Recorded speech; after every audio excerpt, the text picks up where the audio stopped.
봉독한 이사야 52장 13절부터 53장 마지막 12절까지 말씀 중심에서 그리스도의 고난이라는 제목으로 하나님 말씀 증거하겠습니다. 우리 주일학교 학생들을 가르치기 위하여서 우리 주일 오예배 때 한 주간 먼저 이렇게 공과를 살피다가 보니까 아직 부활절 되기 전, 종료주일 되기 전인데 고난주간 이렇게 말씀 보게 되는 것이고, 또 다음 주 종료주일에는 이제 고난주일 시작되는데 또 오예배 때는 부활절 말씀을 보게 됩니다.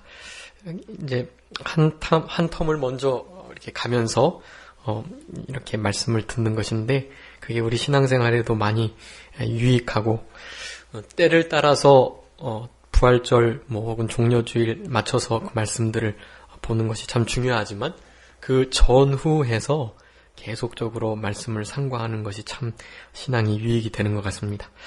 오늘 예수님의 순환, 고난을 받은 성경 말씀들이 여러 곳 있지만, 우리 이사야 53장, 이 52장 후반절부터 53장 전반에 걸친 이 말씀은 마치 이사야 선지서가 제5복음서다라고 불릴 만큼 우리 예수님의, 그러니까 메시아의, 그리스도의 그 사역을 너무나 잘 드러내고 있기 때문에 이렇게 순환절을 맞아서 이사야의 말씀을, 우리 메시아 그리스도의 종된 모습을 이렇게 예언했던 말씀들을 살펴보는 것이 아주 유익하다고 하겠습니다. 이사야, 이 책은 이사야 선지자가 쓴 것인데, 이사야는 여호와는 구원이시다라는 이름의 뜻이고요. 그래서 전체 구약 선지서 통틀은 것보다도 이사야서에서만 구원이라는 단어가 26번 그렇게 나오는, 진정으로 구원자가 누구인지를 밝히 드러내고 있는 그러한 말씀이라고 하겠습니다. 구약의 복음서, 이사야 복음서라고도 불리는데, 그 가운데 핵심적인 장이 바로 53장입니다.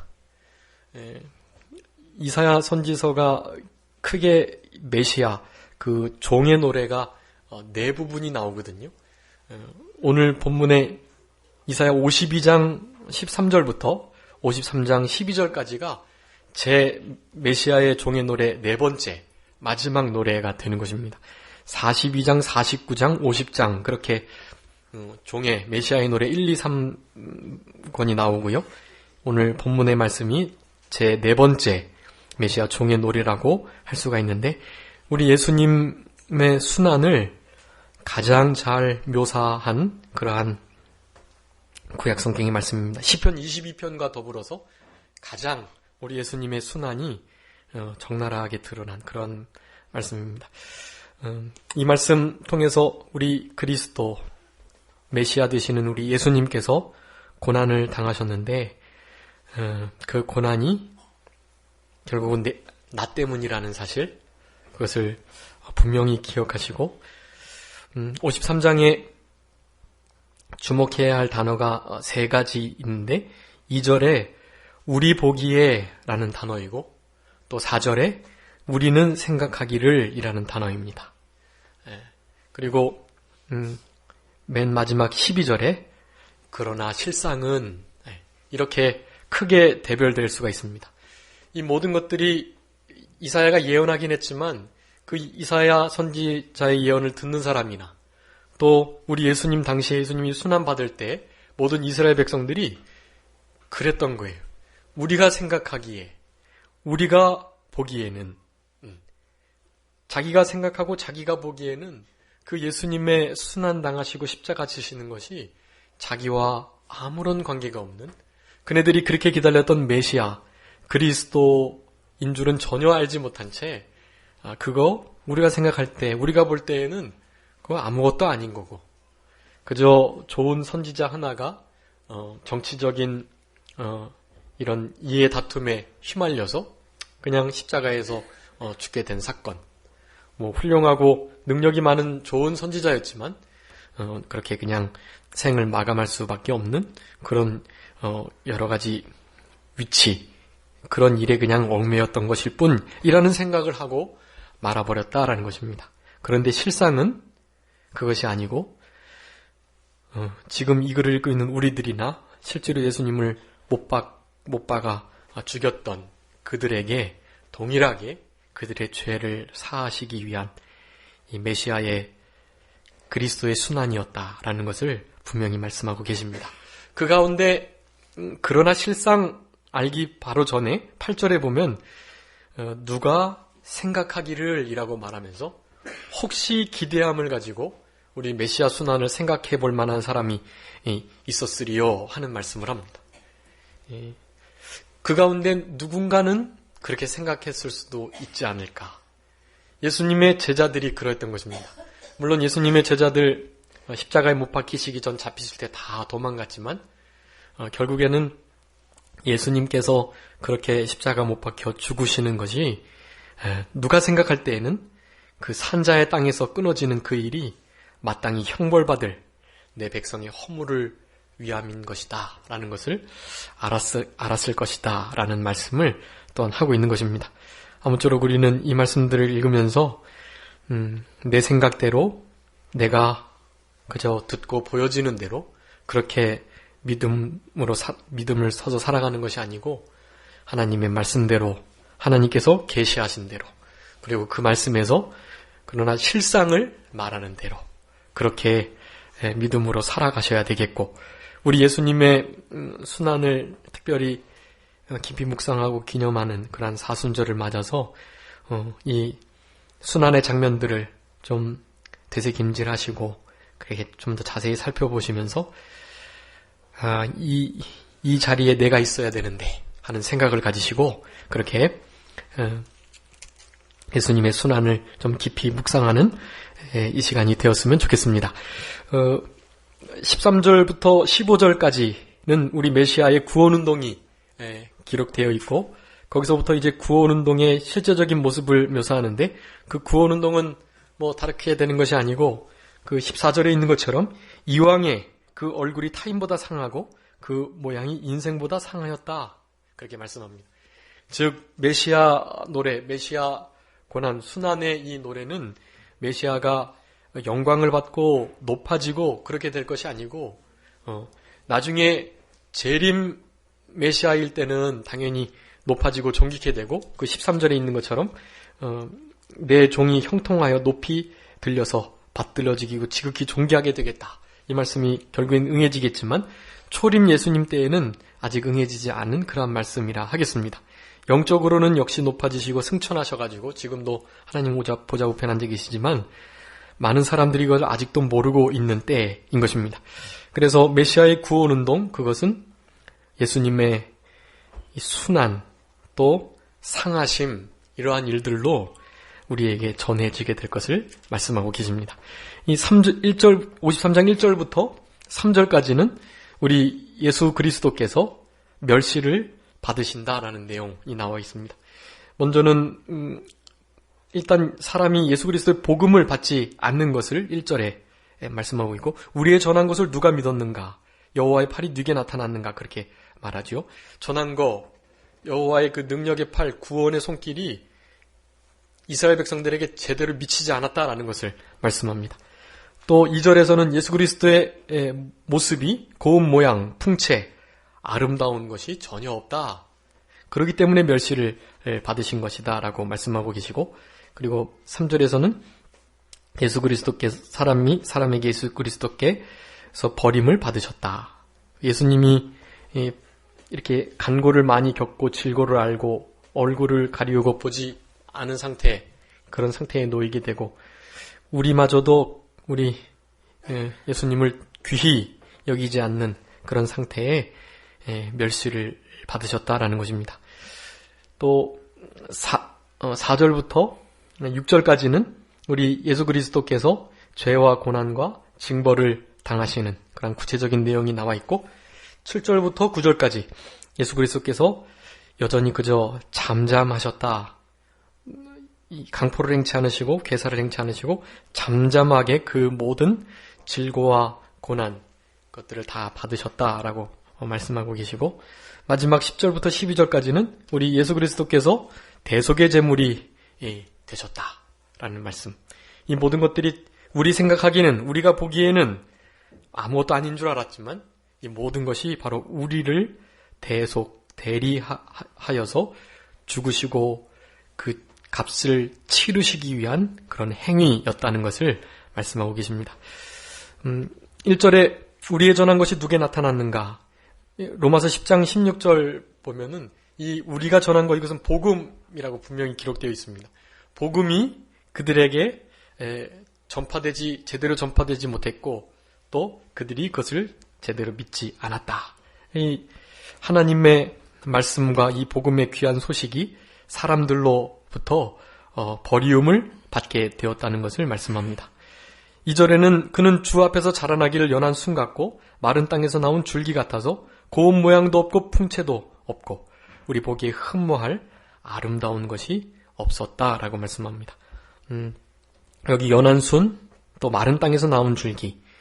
이 줄기나 연한 순은 참 좋은 단어이긴 한데 이 장소가 이 연한 순이나 또 나온 이 줄기가 풍요롭고 정말 옥토와 같은 땅에서 이렇게 드러나야 되는데 여기 보면은 마른 땅에서 나온 줄기 같다, 그렇게 말씀합니다.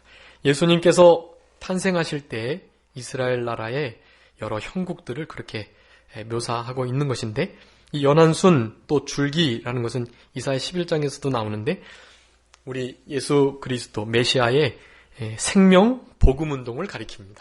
생명 복음 운동이 이렇게 연한 순과 같이 또 줄기와 같이 그렇게 온유하고 또 들레지 않고 요란하지 않고 소리내지 않고 그렇게 잔잔하게 이루어져 갈 것을 말씀합니다. 너무나 잔잔해서 결국 예수님은 십자가에서 죽으셨죠. 개혁하시고 또 이스라엘 나라를 속국으로부터 건져내지 못하시고 그냥 십자가에서 죽으셨던 것입니다. 생명운동, 우리 하늘나라 구원 복음운동은 사실은 그와 같습니다. 아무도 봐주지 않고 또 소리내지 않으니까 알 수도 없고 풍채나 고운 모양이나 흠모할 만한 어떠한 것도 있지 않는 그러한 상태라는 그것을 우리가 알아야 되겠습니다. 그래서 이 줄기나 연한 순은 특별히 온유, 겸손을 의미하는데 우리 예수님께서 하셨던 이 구원운동의 가장 핵심 중에 하나가 겸손하고 온유한 우리 예수님을 닮아야 할 것, 그렇게 신앙생활을 해야 할 것을 그렇게 강조하시고 예수님의 온유와 겸손을 본받게 되면 우리 예수님께서 말씀하셨던 그 사랑의 명령, 그것을 잘 준행해낼 수가 있습니다. 남을 나보다 낮게 여기고 내 안에는 사실은 형편없고 못된 것이 많지만 그것이 말씀의 성령의 지도와 인도를 받아서 부셔지고 또 낮춰지고 견뎌지고 이렇게 되니까 성품이 조금씩 온유하게 되는 거예요. 하나님 앞에 열심을 가진 그런 충성된 그런 강한 면이 있지만 우리 말씀의 성령님께 제재를 받고 또 비판을 받으면서 그렇게 좀 양쪽이 겸비돼서 자라나는 것.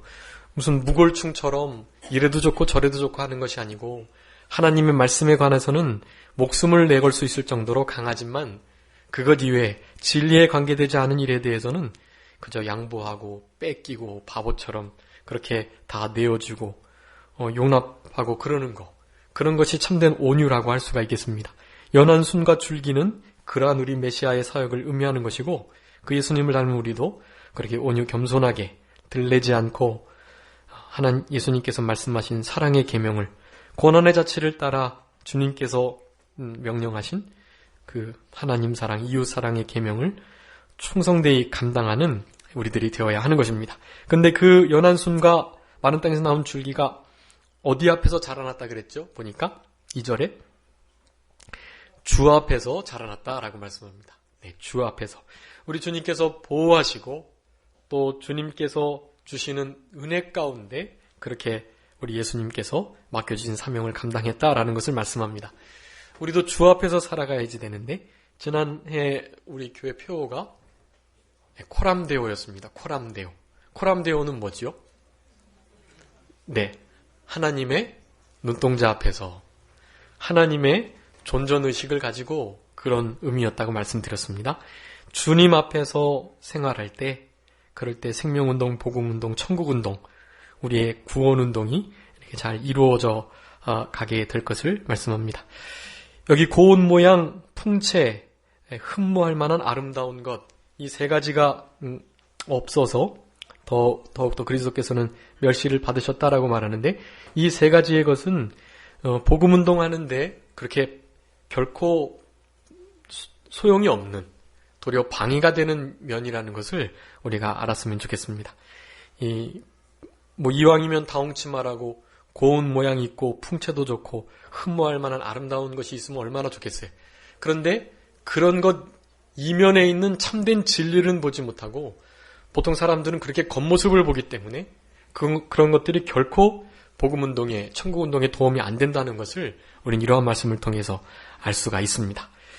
고운 모양이 곱지 않고 또 풍채도 없고 흠모할 만한 아름다운 것이 없다.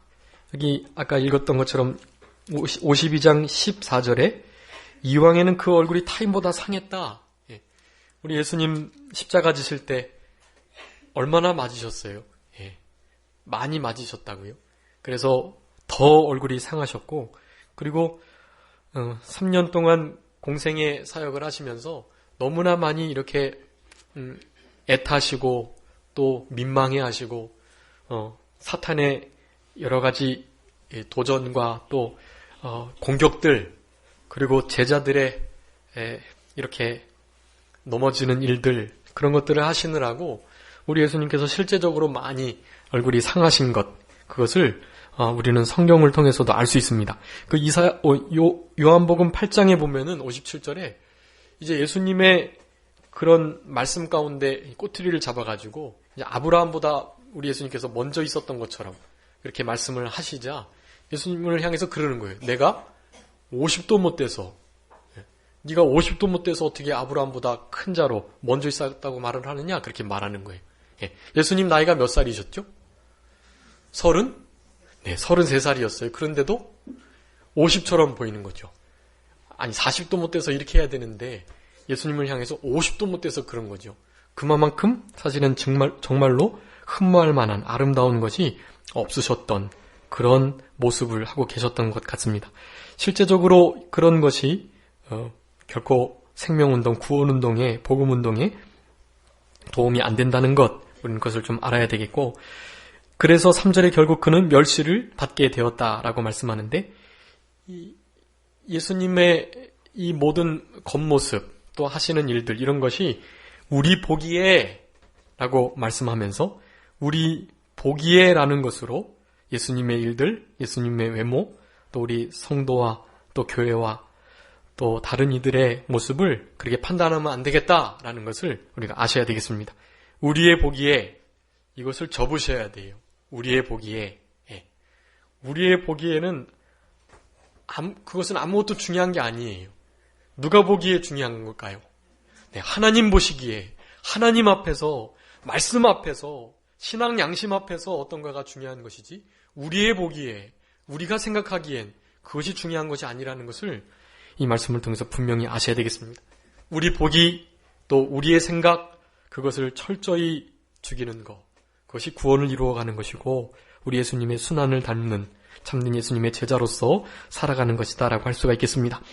3절에 예수님께서 사람들에게 버림을 받으셨다. 그는 멸시를 받아서 사람에게 실어 버림받으었는데 간고를 많이 겪고 질고를 알고 얼굴을 가리우고 보지 않음을 받고 멸시를 당하여 심지어 우리도 그를 귀히 여기지 아니하는 그러한 대접을 받으셨다라는 것입니다. 멸시를 받아서 실어 버림받으었다 그랬는데요. 베드로전서 2장 4절 말씀 한번 읽어주시기 바랍니다. 베드로전서 2장 4절. 사람에게는 버림바가 되었으나 하나님께는 택하심을 입은 보배로운 산돌이신 예수에게 나와. 아멘. 거기 누구에게는 버림받고 누구에게는 존귀 여김을 받았다고요? 사람에겐 버림받고 하나님께는 택하심을, 산돌과 같은 우리 예수님의 모습을 묘사하는 것입니다. 산돌과 같은 보배로운 우리 주님, 하나님 앞에서 그렇게 귀 여김을 받는 것이 진짜라는 것을 아셔야 합니다. 사람들은 건축자의 머릿돌이 버려진 것처럼 그렇게 우리 예수님을 버렸지만, 싫어서, 시기하고 질투해서, 자기보다 능력이 많아서, 또 사랑과 또 긍휼이 풍성해서 말씀을 능력 있게 잘 전해서, 그래서 싫지만, 그래서 버리고 결국에는 죽였지만, 우리 하나님께서는 우리 예수님을 보배로운 산돌과 같이 여기셨다라고 말씀하는 것입니다. 그렇게 싫어 버린 바 되시고 간고를 많이 겪으셨다. 이 고통을, 크나큰 고통을 많이 겪으셨다라는 것입니다. 질고를 아는 자다. 우리 예수님께서 히브리서 4장 15절에 보면 우리의 모든 연약함을 체휼하셨다 그렇게 말씀합니다. 체휼, 우리의 병, 또 죄, 이 모든 것들을 우리 주님께서 다 아시고 그런 것들을 우리 예수님께서 처리해 주신 것을 말씀하는 것입니다.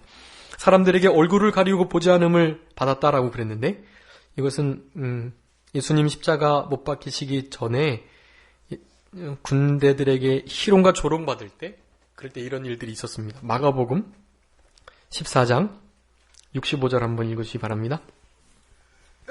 마가복음 14장 65절.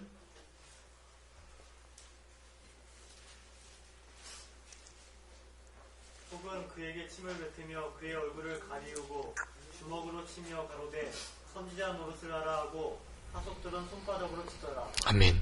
거기 보면 얼굴을 가리우고 그리고 주먹으로 치고 손바닥으로 때리고 그랬다는 거예요. 예전에도 한번 말씀드렸는데, 이 얼굴을 가리우고 사람이 보지 않은 상태에서 우리의 몸을 맞게 되면 충격이 적어도 4배 이상 그렇게 된다고 그래요. 우리 예수님은 선지자이셨기 때문에 사람의 마음을 다 아시고 죽은 자도 살리신 분이니까 그네들이 그런 소문을 듣고 그렇게 대접을 한 것입니다. 너 눈 가리우고 너 때려볼 테니까 누가 너 때렸는지 알아맞혀봐. 선지자 노릇하고 예언자 노릇해봐. 그렇게 예수님을 다뤘던 것입니다. 얼굴을 가리우고 보지 않음을 받는 자처럼 그렇게 멸시를 받으셨다. 우리도 그를 존귀 여기지 않았다. 이 3절의 후반절이 더 마음이 아픈 구절입니다. 심지어 우리도 그를 어떻게 하지 않았다고요? 귀하게 여기지 않았다라는 것입니다. 예수님 제자들 다 예수님 버리고 도망갔어요. 베드로는 닭 2번 울기 전에 3번이나 예수님을 부인했어요. 결국 사도 요한이 따라가긴 했지만 요한도 처음에 도망갈 때 다 같이 도망갔었습니다. 그런데 그 제사장과 친족 관계에 있었기 때문에 그렇게 예수님의 심판하는 자리에 잘 나갈 수가 있었지만, 어쨌든 모든 제자들도 우리 예수님을 다 배반하는 그러한 귀 여기지 아니하시는 상태, 이런 대접을 우리 예수님께서 우리 때문에 당하셨다라는 것입니다.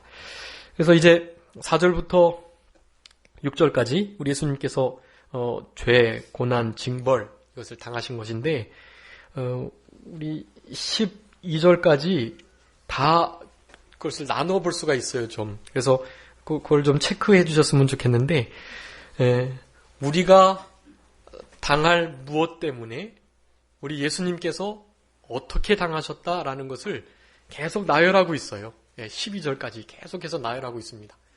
그것을 좀 분명히 나눠주셨으면 좋겠는데, 제일 첫 번째는 이제 4절에 우리의 질고 우리의 슬픔으로 인하여서 우리 예수님께서 징벌받고 맞고 고난을 당했다, 그렇게 말씀합니다. 우리의 질고와 슬픔 때문에 징벌받고 맞고 고난을 당하셨다. 사실은 우리의 질고와 슬픔 때문에 예수님께서 맞으시고 질고와 고난을 당하셨는데, 사람들은 어떻게 생각한다고요?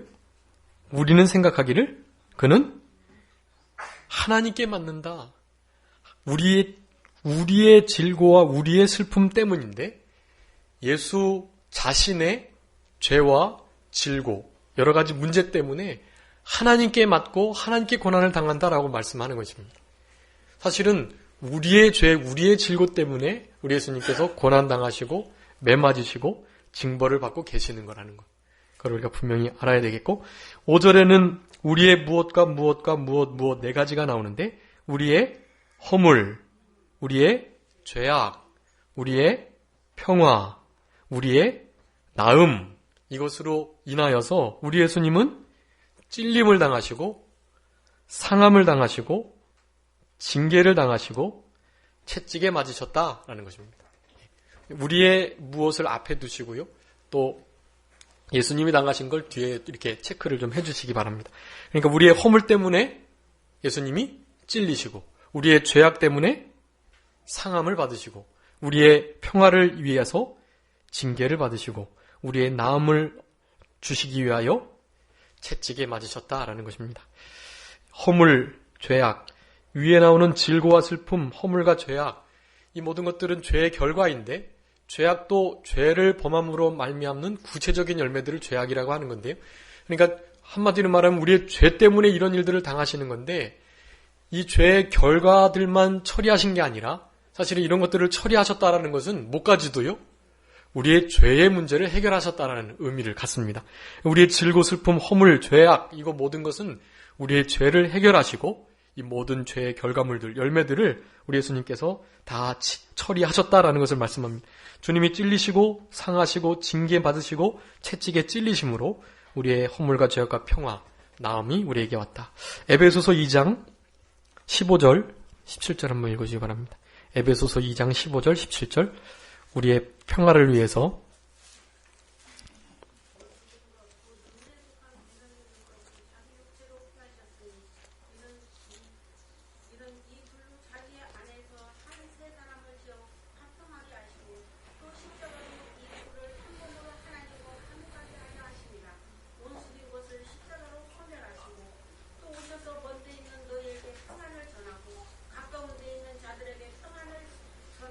아멘.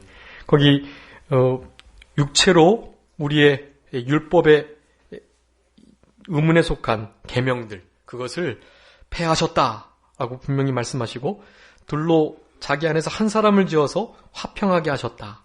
이방인들로 더불어 화평하게 하시고 또 하나님과 더불어 화목해 하시는 일을 우리 예수님의 육체, 피 흘리심을 통해서 이루어 주셨다.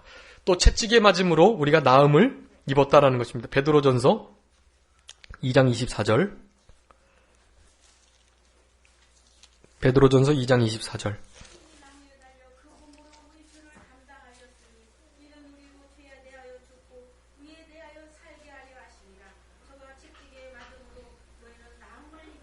아멘.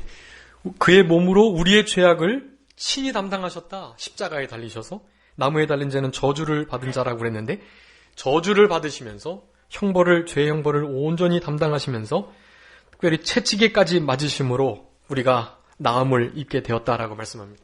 이 구약의 이런 말씀들이 예수님 때 실제적으로 이루어졌고 그 말씀들을 성령의 감동으로 이렇게 신약 성경의 여러 곳에 증거하고 증명함으로 우리 예수님께서 참된 메시아 그리스도이신 것을 나타내주고 계시는 것입니다.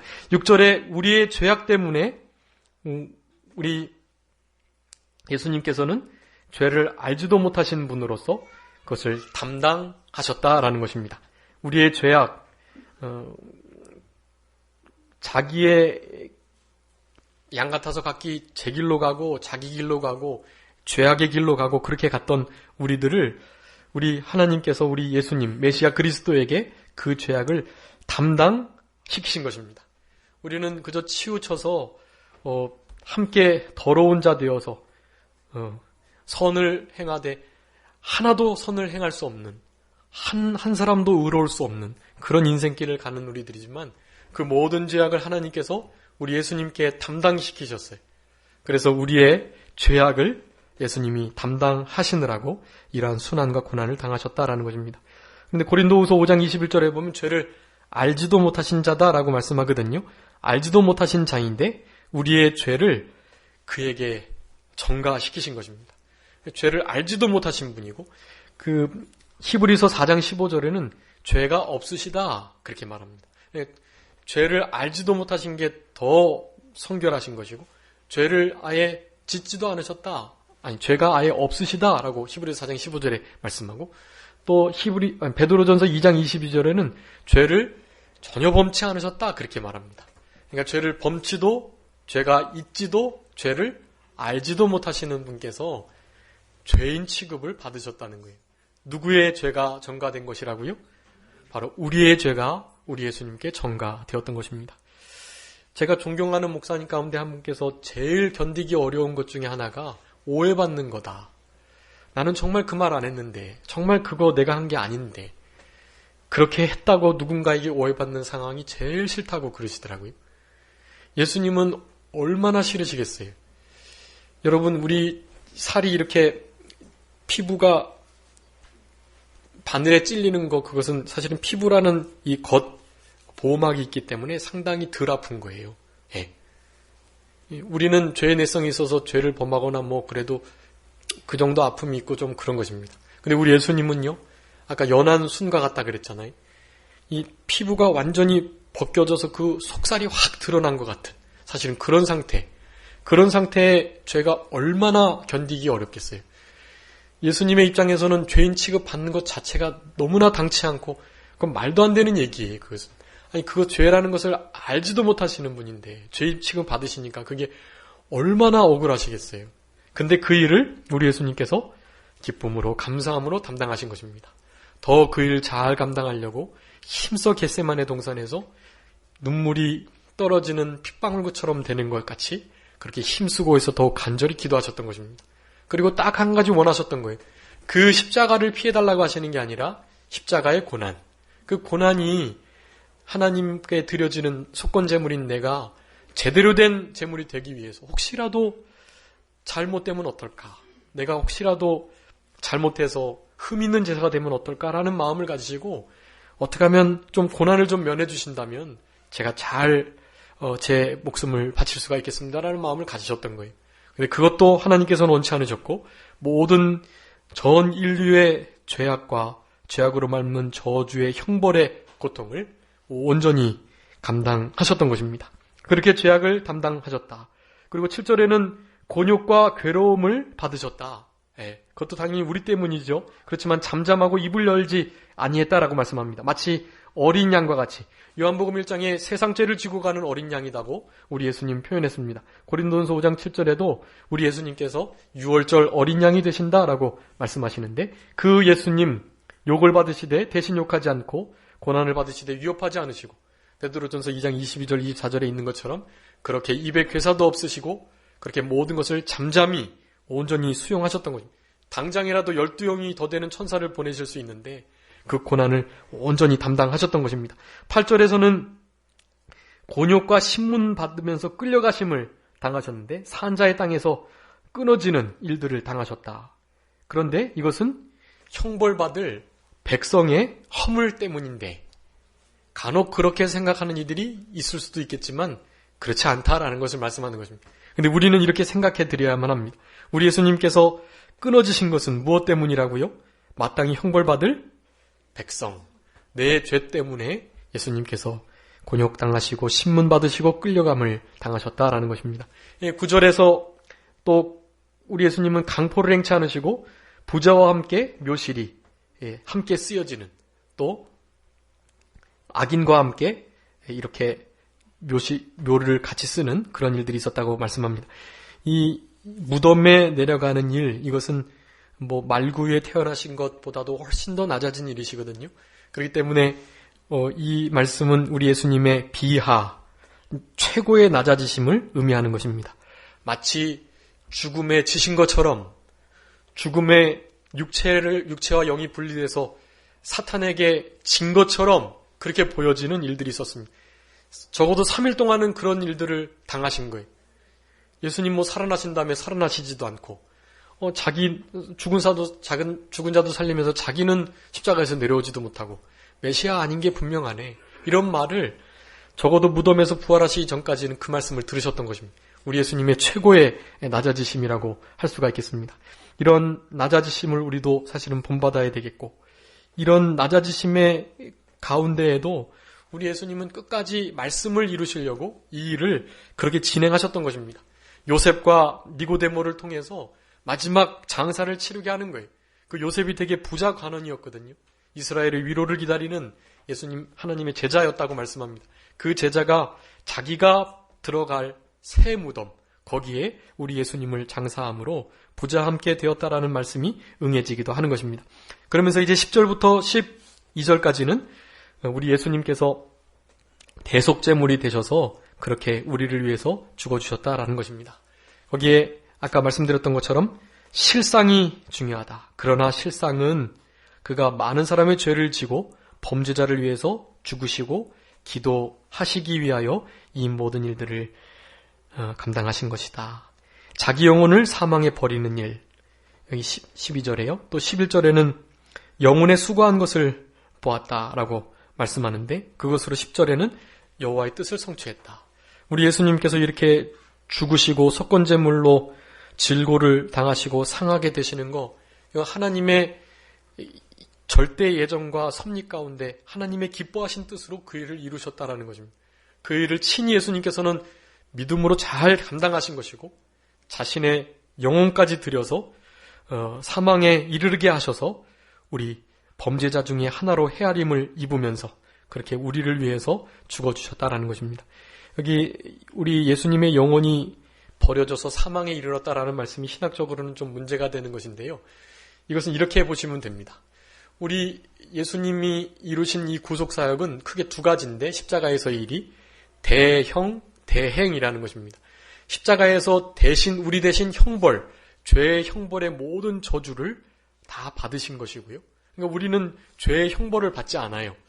마치 형벌처럼 보이는 것들은 다 징계입니다. 징계. 사랑하셔서 우리를 만드시고자 하는 연단의 과정인 것이 나중에 복 주시려고. 그것은 죄의 형벌로 우리가 벌 받는 것이 아니라는 것을 아셔야 합니다. 내가 이거 죄 졌으니까 하나님이 벌 주시겠지? 아니에요. 그 벌 누가 다 받으셨다고요? 예수님이 다 받으셨어요. 온전히 받으셨습니다. 그러니까 우리가 혹시 죄를 범해도 그 죄 때문에 벌 받아서 망하거나 어떻게 되는 게 아니라는 걸 아셔야 돼. 여러분 절대로 그 생각을 하시면 안 됩니다. 그렇지만 징계를 받아요. 징계를 받는다라는 것입니다. 빨리 회개하고 돌이키라고 채찍을 맞는 것입니다. 몽둥이 맞는 거예요. 그것은 형벌 때문이 아니라 징계, 사랑하는 것 때문에 우리를 만드시고자 하는 것이라는 것을 아셔야 되겠습니다. 우리의 죽음도 마찬가지. 우리의 죽음도 안 죽고 에녹처럼 엘리야처럼 그냥 데려가실 수 있는데 우리에게 육체의 죽음, 잠을 그냥 허락하시는 것입니다. 왜냐하면 그것이 너무나 구원에 큰 유익이 되기 때문인 것을 우리는 아셔야 합니다. 그래서 대형을 이루시고 대행을 이루셨어요. 대행은 우리 예수님께서 아까 율법 난 자는 다 저주받은 자라 그랬죠. 아무도 율법 행치할 수 없어요. 그런데 우리 예수님께서 친히 율법 아래로 나셔서 그 율법의 모든 그 생명의 계명을 다 이루셨어요. 그래서 우리 예수님은 우리의 죄를 대신 대형하시느라고 하나님의 진노의 저주를 죄인 취급받으면서 온전히 받으셨는데요. 예수님께서 이 땅에서 하나님의 그 율법의 말씀을 100% 이루셨기 때문에요. 우리 예수님의 의로 또 죽으실 수 없는 분이 된 거예요. 자기 목숨을 내놓으셨는데 예수님의 말씀을 하나님 말씀을 다 이루신 것으로 의가 되어서 생명을 얻게 되신 것입니다. 그래서 신학적으로 이렇게 말합니다. 우리의 대형을 위해서 십자가에 못 박혀서 죽으셨는데 그 죽었다는 것은 육체도 영과 분리되고 또 그 영혼도 마치 사망에 버려지는, 하나님께 어찌하여 나를 버리셨나이까 그 말씀을 하신 거예요. 영원 전부터 계속됐던 하나님과의 그 영적 교제가 단절되는 느낌을 받은 거거든요. 우리 예수님께는 최고의 고난이었던 것입니다. 근데 그 고난을 받으심과 동시에 우리 예수님의 하나님 말씀을 온전히 이루신 대행의 그 의로움이 생명이 되어서 예수님을 바로 하나님과 연결시켰다라는 것입니다. 우리의 차원으로는 이해하기가 좀 어렵지만 그렇게 이해하셔야만 합니다. 그러니까 끊어짐도 맛보시지만 사실은 끊어지지 않고 바로 연결이 되시는, 그렇게. 그래서 실제로 예수님은 영의 사망도 경험하셨고, 그래서 육체의 죽음도 경험하셔서 우리의 모든 죄를, 또 우리가 지는 모든 하나님과의 끊어지는 고통과 육체의 죽음까지도 다 경험하신 분이다라는 것을 우리가 분명히 믿으셔야만 하는 것입니다. 그렇게 많은 사람들의 죄를 위해서 속죄제물로, 대속제물로, 화목제물로, 속건제물로 죽으셨다라는 것입니다. 여러분 이것을 꼭 기억하시고 예수님의 십자가의 죽으심이 그저 이스라엘의 한 부족 국가의 한 부족 신이 그렇게 정치적인 영향력 세력에 의해서 정치적인 살인으로 그냥 보는 그런 역사관을 결코 가지셔는 안 되겠고, 예수님께서 십자가에 돌아가신 것은 누구 때문이다? 나의 죄 때문이다.